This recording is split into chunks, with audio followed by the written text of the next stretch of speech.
Afternoon mga guys, dito naman tayo sa ating panibagong vlog. Ayan, dito tayo ngayon sa Subic. Ayan, dito mga guys, maraming mga pangka rito. Ayan, tapos pasyalan din naman to dito mamaya. Wala pang labasan ng mga estudyante, dadami dito mga estudyante mga guys.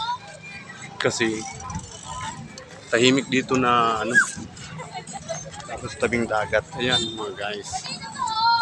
Dito nagtatambay ang mga pumapalaot ng mga ano mga guys, ng mga ano, bangka, yung panglaot. Ayan mga guys, yan mga bangka yan mga. Ayan, medyo wala pang laot kaya nagtatambay muna sila rito. Tapos doon marami pa rin dito mga guys. Ayan, mga bangka, medyo madilim na mga guys. Ayan, medyo madilim na. Kaya tayo. Medyo hapon na kasi dumating kami.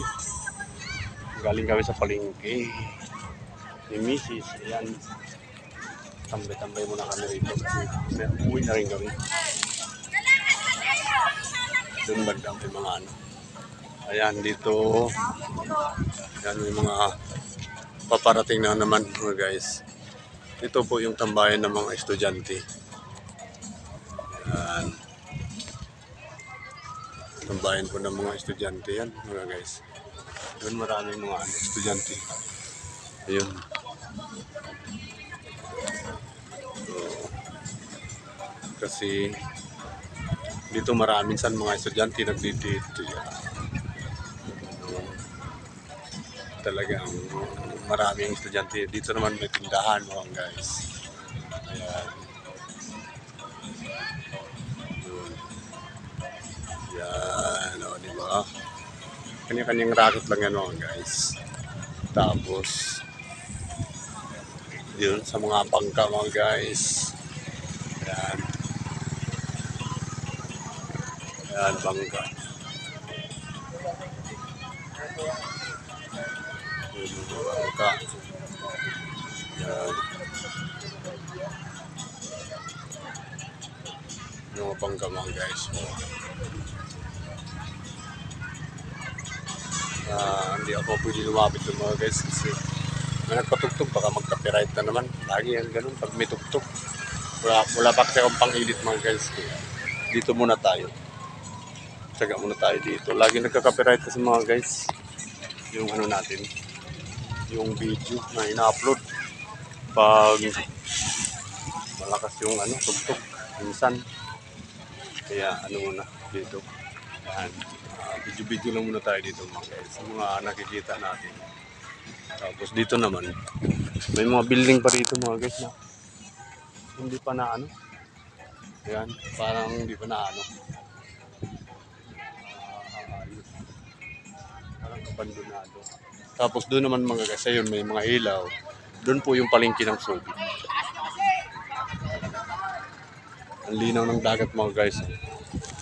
Linaw lang ng dagat. Medyo kakaiba. Tahimik ang ano, dagat nila mga guys. Kaya alam niyo naman, pag ano, tahimik lang at sigurado yan, maraming papalaot mamaya. Kaya yung may mga nakakapsiri naman dito mga guys. Ayan o, may namamasyal din nakakapsiri. Yun mga tricycle. Ito yung service namin na si Mrs. Ayan naman si Mrs. mga guys, busy. Diba? Busy mga guys si Mrs. sa kanya pag-video. Ayan. Ganun si Mrs. Kahit ano yan, stroke si Mrs. Masigasig din yan mag-upload sa kanyang FB Reel. Alright. Dito naman mga guys, oh, isang kamay lang yan. Oh, diba? Ayaw magkaawat ni Mrs. mga guys. Pang FB Reel niya yan mga guys. Okay mga guys. Medyo madilim na mga guys. Madilim na. Ayan. Dito lang tayo muna mga guys. Hindi maulap mga guys. Tapos doon sa bundok mga guys, wala na. Ayan. May araw pa rin mga guys. So, parang may sinag pa ng araw. Yun, diba sa bundok. Kaya hanggang dito lang muna mga guys. Bye-bye muna mga guys. Alam kasi kami uuwi na. Bye-bye.